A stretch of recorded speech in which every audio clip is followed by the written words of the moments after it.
ومال البنك ومال اللي انت بتقوله ده؟ انت داخل على سنه ما بتدفعش. ما على يدك، انا كل ما ازيد الفايده بتقطم ظهري. اهو كل ما بتزود المده كل ما الفايده هتزيد.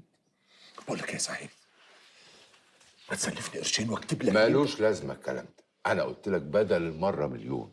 انا محامي، لو سلفت كل موكل متعثر عندي مش هلاقي اكل. بس احنا نسيبك. ما تخلطش الامور ببعض. دي نقره ودي نقره، مش ده كلامك؟ ايوه ده كلامي، بس المصايب اللي انا فيها دي مين السبب فيها؟ مش ابنك؟ دي كمان مش هتاكل معايا. انت راجل كبير ودماغك توزن بلد، واللي انت فيه ده كله بسبب طمعك وبس. طب والعمل؟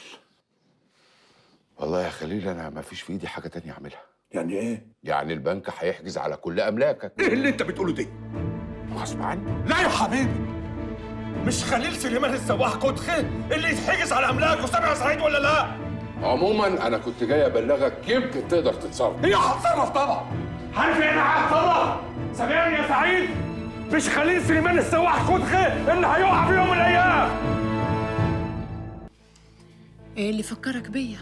بقالك سنة ما سألتش. يعني انت اللي بتسألي، اللي ما كلفتي مرة نفسك مكالمة تخزي بيها العين وتقولي بيها ان انت بنت ناس. أنا مش فاضية للكلام ده يا خليل، أنا ورايا مواعيد. وبعدين ما دام دمنا بقى تقيل على بعض كده، ما تيجي نخلص. يا عينك، هو ادخل الحمام زي طلوعه. أنا كنت بقول الطيب أحسن، وأنا مش بتاعت مشاكل، بس بسيطة. هرفع قضية خلع. بقول لك يا بنت الناس، اديني كل الفلوس اللي عندك وانا اطلقك. هو احنا مش كنا خلصنا من الحوار ده؟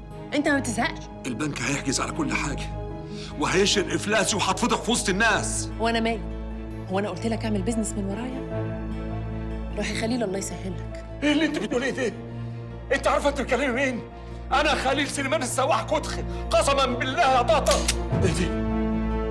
اطلع بره يا خليل. هطلع بره، بس حقي مش هسيبه. بره!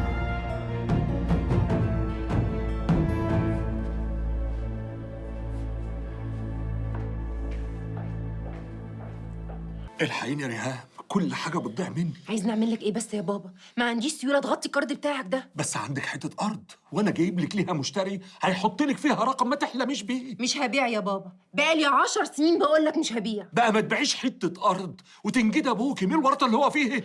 طيب ما تروح لمراتك الجديدة وخليها تساعدك وتقف جنبك. إيه دي؟ وأنت عرفتي؟ من أول يوم. بس أنا ما عملتش حاجة غلط. وأنا مش بحاسبك، ومش من حقي إني أحاسبك، زي ما أنت كمان مش من حقك تقولي بيع الأرض. قولي بقى إن أنت بتتلككي بحكاية جوازي دي عشان ما تساعدنيش يا ريهام. أنا خدت الأرض والفيلا من قاسم عشان عمل زي ما أنت عملت بالظبط، اتجوز. فما ينفعش أسامحك أنت واخد فلوسه هو وكمان عايزني أديها لك. عبد الحليم اللي قالك الكلام ده صح؟ هو ابن الرفضي هو السبب في المصيبة اللي أنا فيها دي. عبد الحليم ما ضربكش على إيدك وقال لك روح اتجوز على ماما، الست اللي وقفت طول عمرها جنبك وجنب ولادك. عندك حق يا ريهام، وأنا ما يرضيني زعلك. لو يرضيكي أطلقها دلوقتي حالا. لا ما يرضينيش، والموضوع مزعلني بس ما يخصنيش. انت حر، تطلق ما تطلقش، ماليش فيه. عارفك، طول عمري القرش أبوكي وأمك. بابا ملوش لازمه الكلام ده، وبعدين معلش يعني هو انا جايباه من بره؟ انا هقوم اتعشى، ما تقوم تتعشى معايا؟ ماشي. ولا اقول لك بيقولوا الاكل بعد الساعه 8 مضر للكبار في السن. رباب بيتي يا رباب. أنت اللي غرقتني الغرقة دي. أنا محامي يا خليل بيه، يعني بنفذ اللي أنت عايزه. أيوه بس أنت اللي شرط عليا الشورى السوداء بتاع البنك دي اللي جابتني الأرض. هو أنا يعني ضربتك على إيدك علشان تتعامل مع البنك؟ طب شوف لي حل. أنت عارف الحل، ادفع الفلوس. نعم يا أخويا، ده إيه الفقاقة دي؟ يعني أنا جاي لك عشان كده؟ وأنت جاي لي عشان إيه؟ شوف لي معاك مبلغ. شوف لي معاك مبلغ عشان أسدد الدين اللي عليا. ما أنت عارف أنا ولا بسلف ولا بستلف. نعم يا اخويا، يعني انت بتخلع مني انت وابوك دلوقتي؟ لا اقسم بالله العظيم. في يا بابا؟ بتزعق ليه؟ تعالى يا منى، شوفي جوزك اللي سلمني تسليم اهالي للبنك وجابني الارض دلوقتي ما هواش عايز يقف جنبي. هو الكلام ده صحيح؟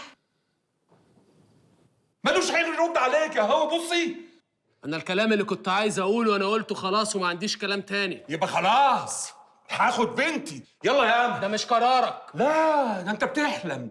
بنتي بعد اللي انت عملته مع ابوها وغرقته مش هتعيش معاك دقيقه واحده. صحيح يا أمل؟ هتسيبي جوزك وتروحي معاه؟ رد عليه، قولي له اخترت مين. دلوقتي بتخيرني يا بابا بعد كل السنين دي؟ مش حاسس انك متأخر شوية؟ يعني ايه؟ يعني الكارت ده اتحرق. أمل خلاص اختارت من زمان.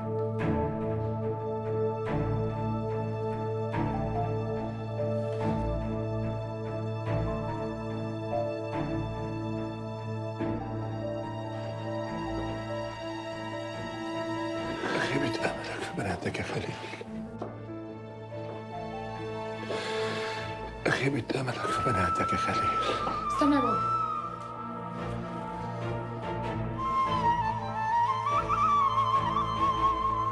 اللي بيني وبينك كلمة، لكن اللي بيني وبين أبويا دم. أنا جاية معاك يا بابا. استنى عندك. قسما بالله العلي العظيم انت لو خرجت من هنا ما هتدخل البيت ده تاني. يعني هتخرج من الجنه يا خاي؟ مالها قرف. انا مش بكلمك انت، أنا بكلمك يا أمل، بكلم مراتي.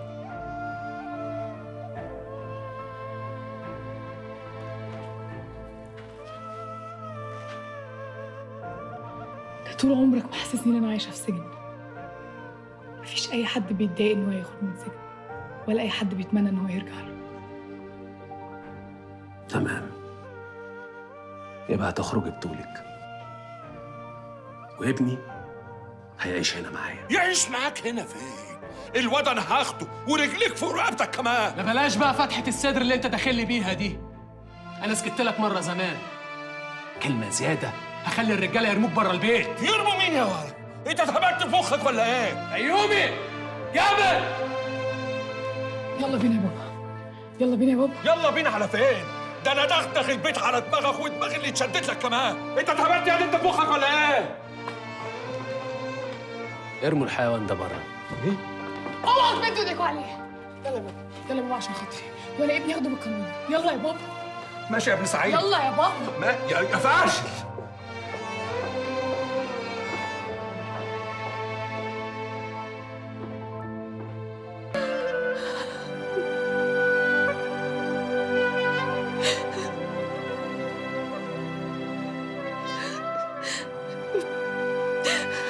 تعالي يا أمل، تعالي يا حبيبي، تعالي يا ولدي. السلام عليكم يا حاج. مالك يا ماما، في ايه؟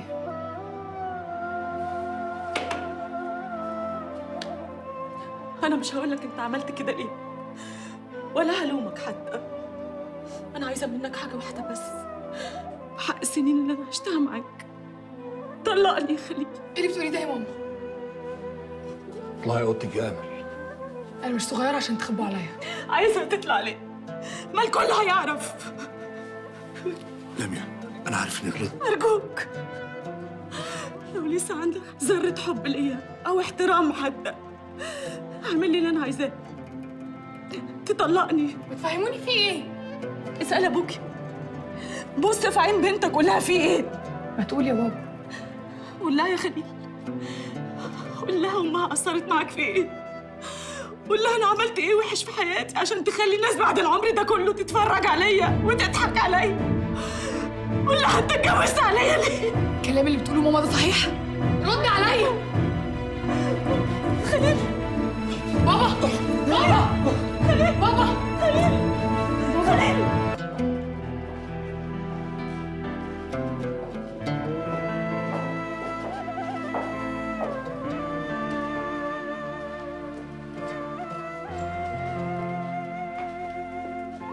نورت بيتك يا خليل. الله، الدكتور قال مش عايزين زعل.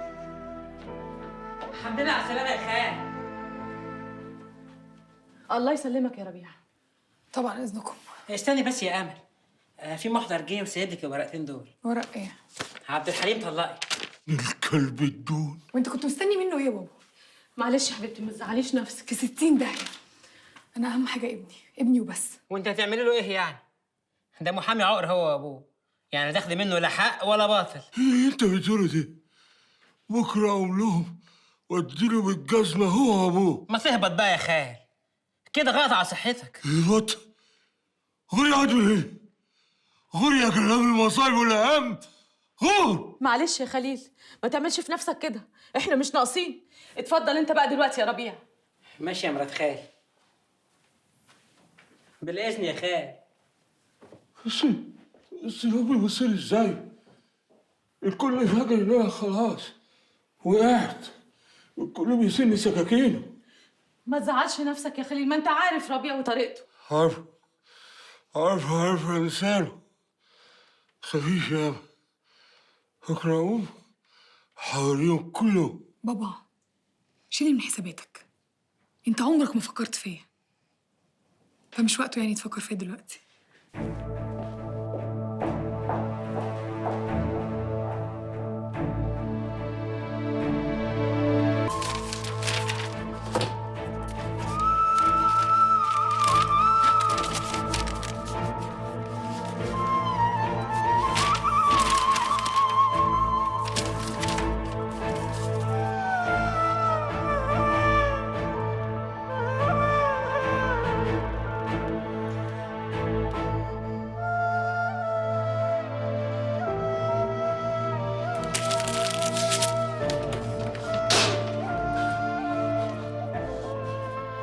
في ايه بس يا خليل؟ ليه كده؟ مش عارف اعمل ايه. اول مره في حياتي ما بقاش عارف هعمل ايه. انت لازم تهدى. اهدى يا حاج عشان تعرف تفكر. تعال. استغفر الله العظيم. استغفر الله العظيم. الحاجه راحت. ايه يا رب؟ انا عملت ايه يا رب عشان تعمل فيا كده؟ عملت ايه؟ انت هتكفر يا حاج، حرام عليك. اللي انا بيتي مش حرام. ربنا سبحانه وتعالى ما بيظلمش حد، وكمان قال يا عبدي افعل ما شئت كما تدين تدان. قلت ايه؟ جايه تشمتي هي؟ حقك عليا، حقك عليا يا حاج، مش قصدي. انا بس عايزه ربنا ينور بصيرتك عشان تعرف انت عملت ايه وصلك للي انت فيه ده. ما عملتش حاجه. ما تكبرش يا خليل، ما تكبرش. ربنا سبحانه وتعالى عايزك تتوب وتندم عن اي ظلم انت عملته. ظلم؟ هو انا بلاقي فرصه في الحياه واستغلها يبقى ده ظلم؟ ليه؟ ما الحياه فرص، ولو انا ما استغلتهاش ألف غيري هيستغلها ومش هيحصل له ربع اللي حصل لي ده. من حظك الحلو ربنا عايز يطهرك، عايز يحاسبك في الدنيا قبل الآخرة. انا كده حظي حلو. ما تعملش زي فرعون يا خليل وتفضل تكابر لحد ما تغرق. هغرق؟ ما خلاص هغرق لحد فين؟ ما بقاش حيلتي حاجه. انا بقى حيلتي حاجه. ايه يا ابو سلفار؟ الحق يا خال، في لجنه جايه تحجز على الباب. ايه؟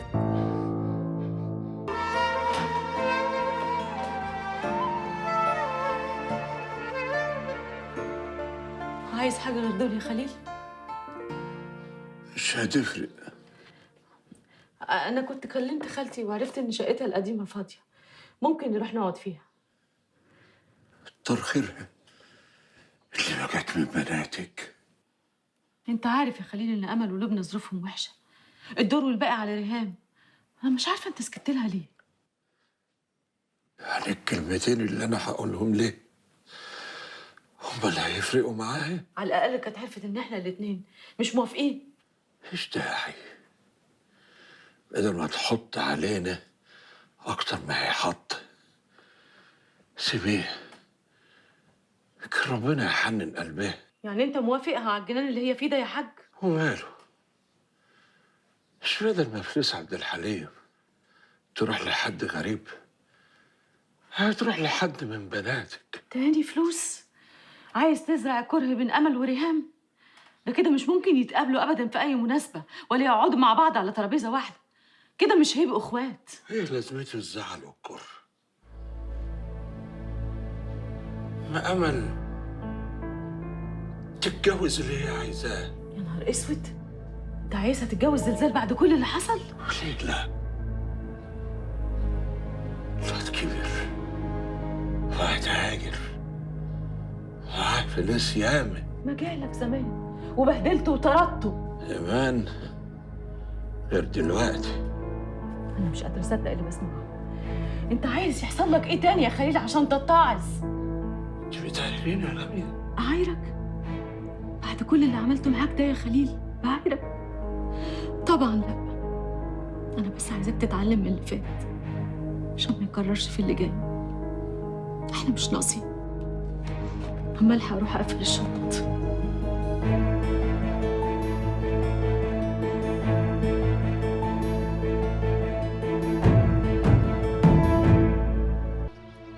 بسم الله الرحمن الرحيم. هنفتح المزاد. هنبتدي المزاد بجناين الفاكهة بسعر ابتدائي 250,000 جنيه. 260,000. 260,000 عند الأستاذ. حد هيزود؟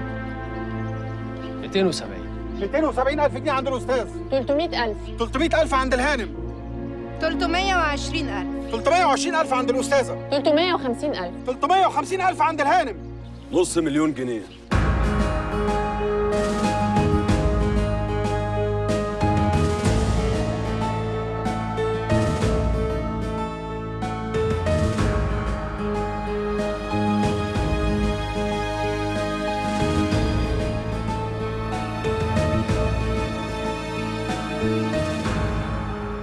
$500,000 عند الأستاذ. 500,000 عند الأستاذ. حد هيزود؟ 550,000.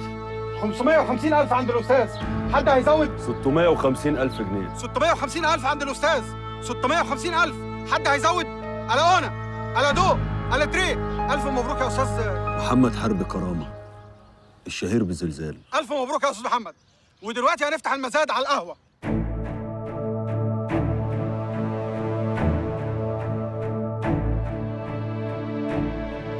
والله عرفت سكة البكا يا خال. انت ايه اللي جابك هنا يا ولد؟ جاي اشوفك وانت مكسور ومذلول وبتبكي زي الولاية.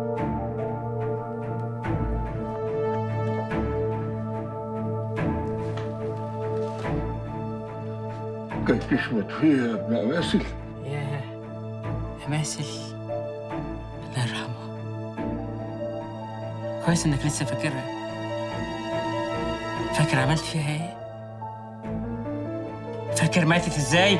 اطلع ورا، اطلع ورا. جرى يا خليل، ما تفوق.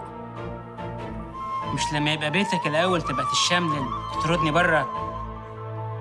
ده انت كلها شويه يجوا يطردوك من هنا. يا واسع يا يمه خسيس، طول عمرك غلاوي زي امك. انت اللي زرعت جوانا الغل ده بخلك وطمعك. شيل يمشي احسن ما اقوم لك بدل والله بدل ما ايه؟ ها؟ ما تقوم، ما يلا يا خالي وريني.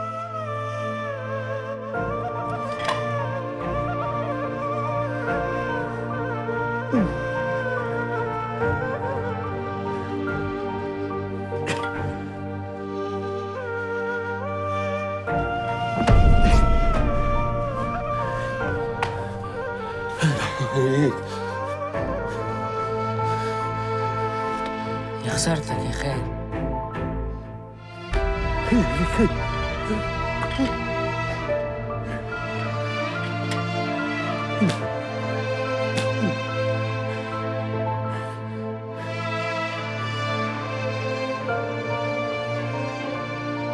على أنا، الف مبروك عليك يا استاذ محمد القهوه. الله يبارك فيك. ودلوقتي هنفتح المزاد على السرايا اللي احنا قاعدين فيها دي، وهنبدا المزاد ب 600000. حد هيزود؟ انت رايحه فين؟ رايحه اشوف حل لموضوع السرايا، ولا دي كمان عايزه تروح مننا؟ انا جايه لك بنفسي عشان نتفق. نتفق على ايه؟ ما اظنش ان السرايا تلزمك في حاجه، وده بيتنا، وماما وامل عايشين فيه. وخليل عايش فين؟ 650000 جنيه. 650000 عند استاذ محمد. حد هيزود؟ عايز ترمي واحد مشلول بره بيته؟ بص يا استاذ محمد، انا من رايي ان انت تسيب لنا البيت واحنا هنسيب لك الارض بتاعتك ب 300 متر. مهما كانت فلوسك كتير فاكيد مش هتزايد على الاتنين. كفايه اللي انت دفعته في القهوه والجناين. خلينا نتفق، بلاش مزايد على بعض. مش عايزك تخاف عليها بحليم بيه. اذا كان على الفلوس فهي مستوره الحمد لله. انا عندي اللي يخليني اقدر اشتري قد اللي انا اشتريته ده 10 مرات. وانا مقدر مشاعرك يا ريم حلو، حقك ابوكي. مفيش واحده تقبل ان ابوها يبقى في الحاله اللي هو فيها دي ويترمي في الشارع. بس انا عايز اقول لك ان سواء انا اللي اشتريت او عبد الحليم باللي اشترى، في كلا الحالتين ابوك هيترمي في الشارع. 700000 جنيه. 700000 جنيه عند الهانم. حد هيزود؟ مليون جنيه. مليون جنيه عند استاذ محمد. مليون جنيه عند استاذ محمد. حد هيزود؟ على اونا، على دو، على تري. الف مبروك يا استاذ محمد.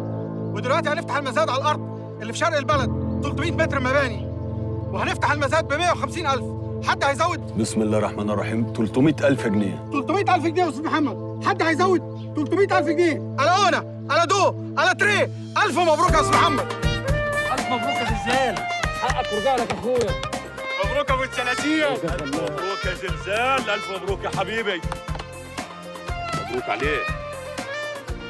بالمناسبة دي يعني خطرت لي قصيدة كده عايز أقولها. وربنا لا انتقلها، وحشتني قصايدك قد يا سلام. حقك رجع لك يا زلزال، وكبرت وهديت الجبال. يا سلام على الراحة وروقان البال. يا سلام. سلام هيكل مناع القط. ايوه. مبروك ابو الزلازل. مبروك يا رجاله، والله الفضل ربنا ثم ليك. الحمد لله. المشروع الناجح منظومه متكامله، وانتوا فريق عملي. محمد بيه. ازيك يا لطفي؟ اهلا وسهلا. اهلا وسهلا. اتفضل. لا تعال نتكلم بره احسن. لا ما يصحش، ده انتوا نورت البلد كلها. اتفضل.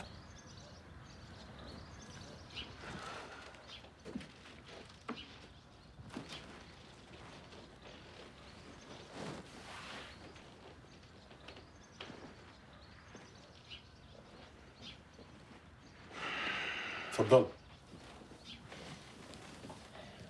تشربوا ايه؟ لا ملوش لزوم، احنا جايين في كلمتين ورا الضغطها. خير. من الاخر كده يا عم لطفي. انا جاي اشتري البيت. ها؟ لا اصل انا نقلت فيها انا والعيال، وبعدين وبعدين ايه؟ وبعدين اصل البيت ده غالي عليا قوي. وماله؟ ده تمن غلاوته. البيت حلو، ده في احسن حته في البلد. حقك. ودول تمن حلاوته. اصل شكلك كده الطمع ركبك زي هوايدك. ده اكتر من تمن البيت وانت عارف كده كويس. يا استاذ زهدي اصل الموضوع هو مش عايز يبيع السوق. يلا بينا. لا لا لا لا لا، خلاص يا بيه، خلاص بعت. طب ما تفكر شويه. لا خلاص بعت. على بركه الله. امسك. الف مبروك يا محمد يا ابني.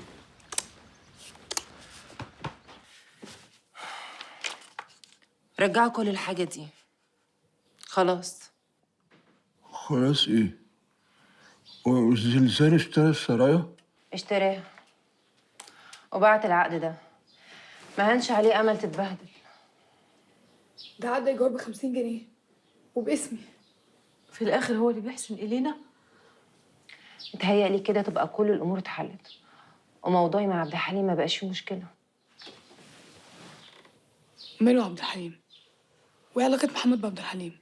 مفيش يا حبيبتي، اختك بتتكلم عن السرايا. ماما مالوش لازمه اللي بتعمليه ده، انا مش بعمل حاجه غلط وهي مصيرها تعرف. عبد الحليم طلبني الجواز وانا وافقت. مبروك. الله يبارك فيكي يا حبيبتي. شفتي الموضوع سهل وبسيط ازاي؟ انت ايه؟ ما عندكيش قلب؟ سيبيها يا ماما، هي حرة. أنا مبقاش يهمني غير ابني. خدي بالك منه لحد ما أخطب. ولازمتها ايه المشاكل دي؟ انا هكلم عبد الحليم وتقدري تشوفيه في اي وقت، وبعدين ده هتربى معايا، يعني مش مع حد غريب. أنا ابني هيتربى في حضن أمي. انت حرة، بس انا مش عايزة اي مشاكل من ناحيتكم. طبعا، ما أنت عايزة كل حاجة على الجاهز. جوز غني وابني فوق البيعة، هو في أحلى من كده؟ انت ليه بتصعبي على نفسك الامور؟ على فكرة ابنك لما يبقى معايا ده لمصلحتك انت. مفيش أم بترضى تسيب ابنها، بس دي حاجة طبعا أنت ما تعرفيهاش.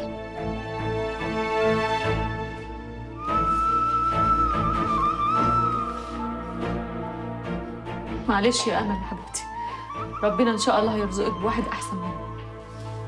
أنا زعلانة على أختي يا ماما، مش على عبد الحليم. لا اختك يا امل، ومسكوا الصعبة. صح يا بابا، طول عمرك صح.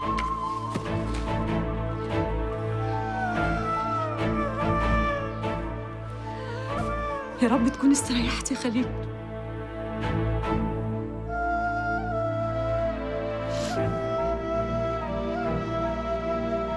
ادعي بالرحمة لصفية بنت وديع. الله يرحمه ويحسن إليه. ادعي بالرحمة لصفية بنت وديع. اللهم امين. الله يرحمه ويحسن إليه. اللهم امين يا رب. الله يرحمه ويحسن إليه. سيد هيكمل معاك. كمل انت يا سيد وما تخشيش حد زعلان. الله يرحمه ويحسن إليه.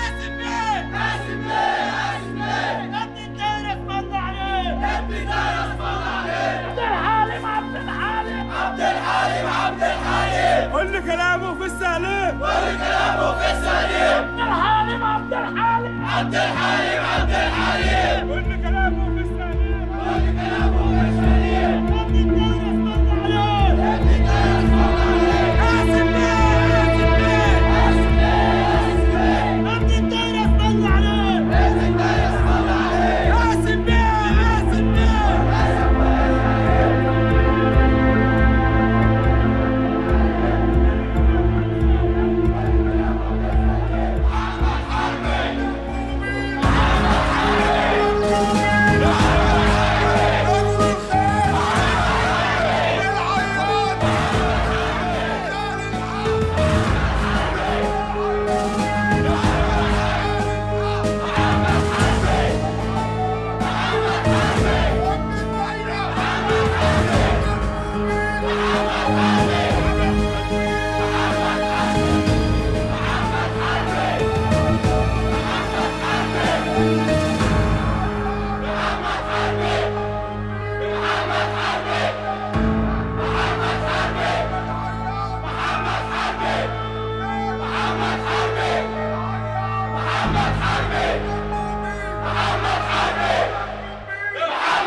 يومينهم هيعيشوهم والحساب يجمع.